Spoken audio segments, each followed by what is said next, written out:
نحمدہ و نصلی علی رسول الکریم اما بعد اعوذ باللہ من الشیطان الرجیم بسم اللہ الرحمن الرحیم کذبت ثمود المرسلین اذ قال لهم اخوهم صالح الا تتقون انی لکم رسول آمین فاتقوا اللہ وأطیعون وما اسألکم علیہ من اجر ان اجری الا علی رب العالمین اتتركون فی ما ہاہنا آمنین فی جنات وعیون وزروع ونخل طلعها حزیم وتنحتون من الجبال بیوتا فارہین فاتقوا اللہ وأطیعون ولا تطیعوا امر المسرفین الذین یفسدون فی الارض ولا یصلحون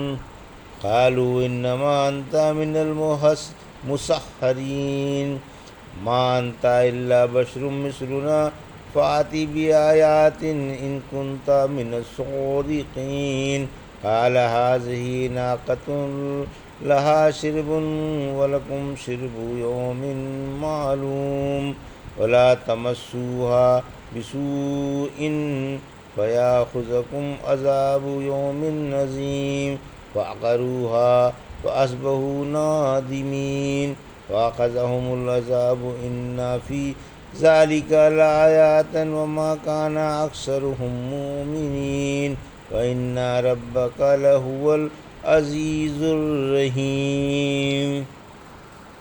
ابھی آپ نے سورہ شعراء کی آیت 141 سے 159 کی تلاوت سماعت فرمائی۔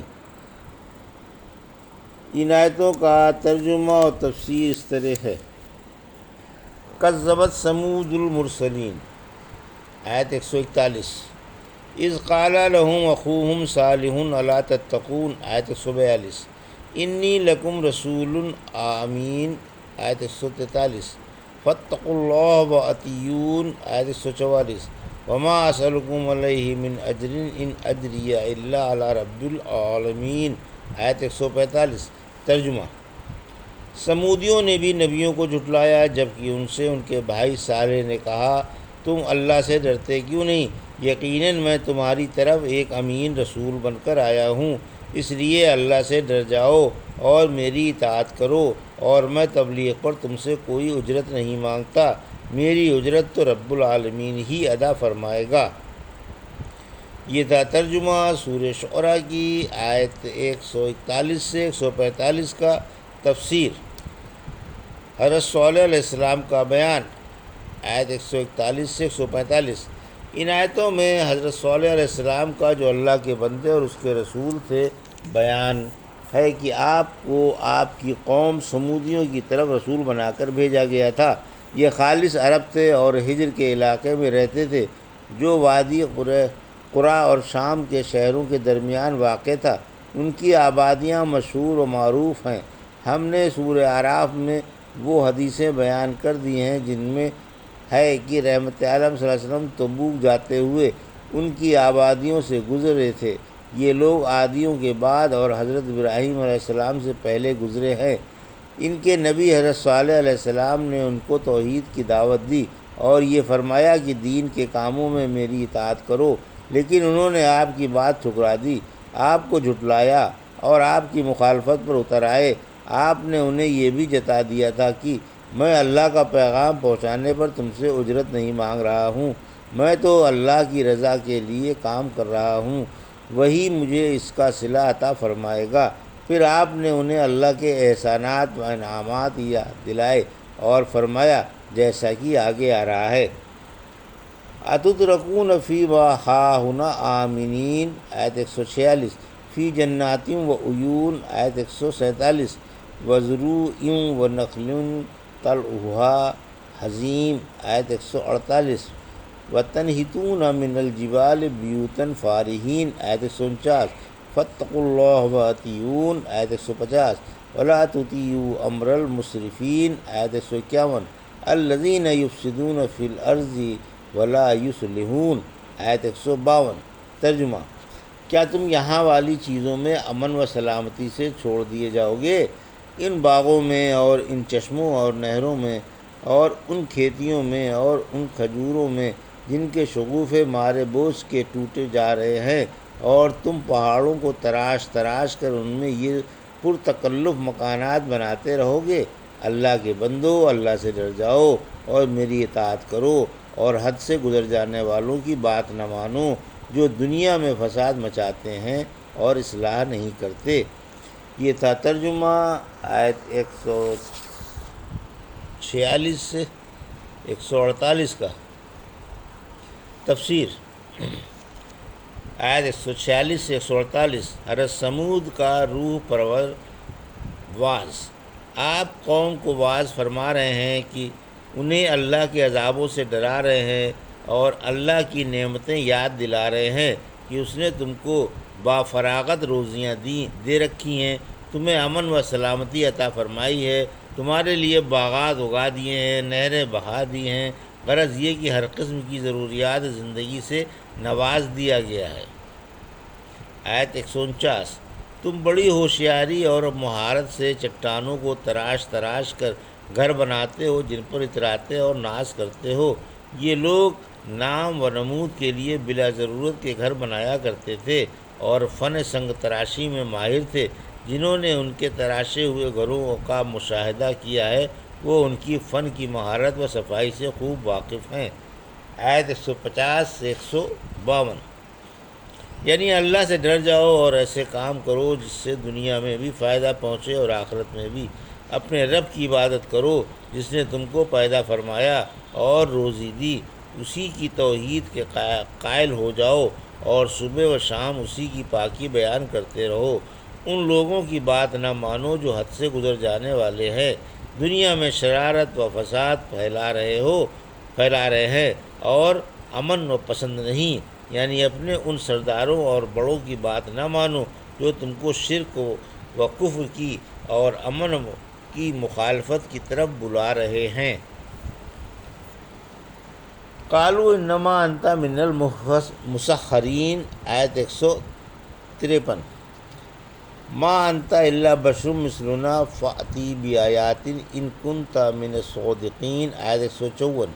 قال هذه ناقۃ لها شرب ولکم شرب یوم معلوم۔ آیت 155۔ ولا تمسوها بسوء فیأخذکم عذاب یوم عظیم۔ آیت 156۔ فعقروها فاصبحوا نادمین۔ آیت 157۔ فاخذهم العذاب ان فی ذلک لآیات وما کان اکثرهم مؤمنین۔ آیت 158۔ وان ربک لهو العزیز الرحیم۔ آیت 159۔ ترجمہ۔ قوم نے جواب دیا کہ تو جادو کیے ہوئے لوگوں میں سے ہے، تو ہمیں جیسا ایک انسان ہے، اگر تو سچا ہے تو کوئی معجزہ دکھلا۔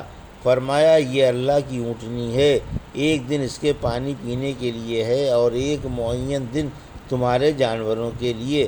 خبردار اسے برائی سے ہاتھ نہ لگانا، ورنہ بڑے دن کا عذاب تم کو آ پکڑے گا۔ آخر کار اسے زخمی کر ڈالا، پھر پشیمان ہوئے، پھر انہیں عذاب نے آ پکڑا۔ یقیناً اس میں بڑی عبرت ہے، اور ان میں سے اکثر ایمان لانے والے نہیں، اور واقعی آپ کا رب بڑا ہی غالب و مہربان ہے۔ یہ تھا ترجمہ آیت 153 سے 159 کا۔ تفسیر آیت 153۔ سمودیوں کا جواب۔ جب اللہ کے نبی نے انہیں ان کے رب کی عبادت کی دعوت دی تو انہوں نے یہ جواب دیا کہ تجھ پر کسی نے جادو کر دیا ہے جس سے تیرا دماغ صحیح نہیں رہا، تو دیوانہ اور عقل سے بیگانہ ہے۔ آیت 154۔ جب تو ہم جیسا ایک انسان ہے تو ہم سب کو چھوڑ کر تیری طرف کس طرح وحی آ گئی؟ سورہ قمر کی آیت 26-25 میں فرمایا، کیا ہمارے درمیان میں سے صرف اسی پر نصیحت اتاری گئی ہے؟ نہیں، بلکہ وہ جھوٹا اور فتنے باز ہے۔ ان قریب کل انہیں معلوم ہو جائے گا کہ کون جھوٹا اور فتنہ اٹھانے والا تھا۔ معجزے کا مطالبہ۔ اچھا بے فرض محال، اگر تو سچا ہے تو کوئی معجزہ دکھا۔ تاکہ تیری صداقت ہم پر کھل جائے۔ اس وقت ان کے چھوٹے بڑے سردار عقیدت مند سب جمع تھے۔ سب نے ایک زبان ہو کر کہا کہ اگر تو سچا ہے تو اس چٹان سے 10 ماہ کی گابھن اونٹنی نکال دے جو ایسی اور ایسی ہو۔ اونٹنی کا ظہور۔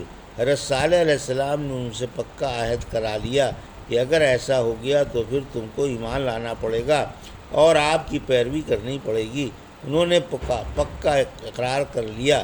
آخر حضرت صالح علیہ السلام کھڑے ہوئے، نماز پڑھی، پھر اللہ سے دعا مانگی کہ وہ قوم کا سوال پورا فرما دے۔ آخر انہوں نے جس پتھر کی طرف اشارہ کیا تھا وہ پھٹا اور اس سے 10 ماہ کی گابھن اونٹنی ان کی خواہش کے مطابق پیدا ہوئی۔ یہ دیکھ کر چند لوگ تو ایمان لے آئے، لیکن اکثر لوگوں نے کفر ہی کو پسند کیا اور اسی پر اڑے رہے۔ آیت 155۔ فرمایا یہ اونٹنی ہے جو اللہ کی اونٹنی کہلائے گی، یہ ایک دن یہ پانی پینے کے لیے آیا کرے گی اور ایک دن تم اپنے جانوروں کو پانی پلایا کرنا۔ خبردار برے ارادے سے اسے ہاتھ بھی نہ لگانا، ورنہ ایک بڑے دن کا عذاب تم کو آ گھیرے گا۔ آپ نے پہلے ہی سے احتیاط کے طور پر اللہ کے عذاب سے انہیں ڈرا دیا تھا۔ چنانچہ وہ اونٹنی ایک زمانے تک ان میں رہی اور باری کے دن پانی پینے آتی اور چرتی پھرتی۔ لوگ اس کے دودھ سے فائدہ اٹھاتے رہے۔ اپنی اپنی ضرورت کے مطابق ہر شخص دودھ دو کر لے جایا کرتا تھا۔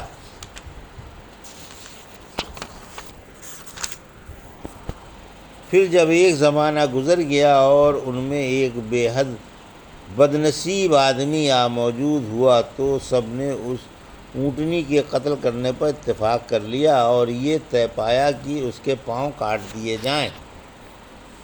آیت 156 سے 159۔ اونٹنی کا قتل اور عذاب کی آمد۔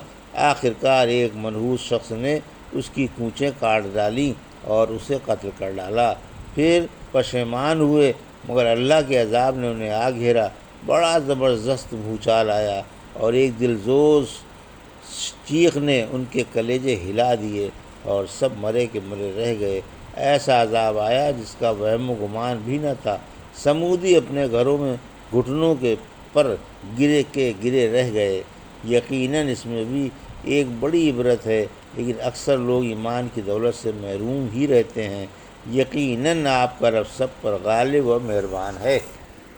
یہ تھا سورہ شعراء کی آیت 141 سے 159 کا جو ابھی آپ نے سماعت فرمائی۔ بارک اللہ لی و لکم فی القرآن الحکیم و نفعنی وایاکم بآیات الذکر الحکیم۔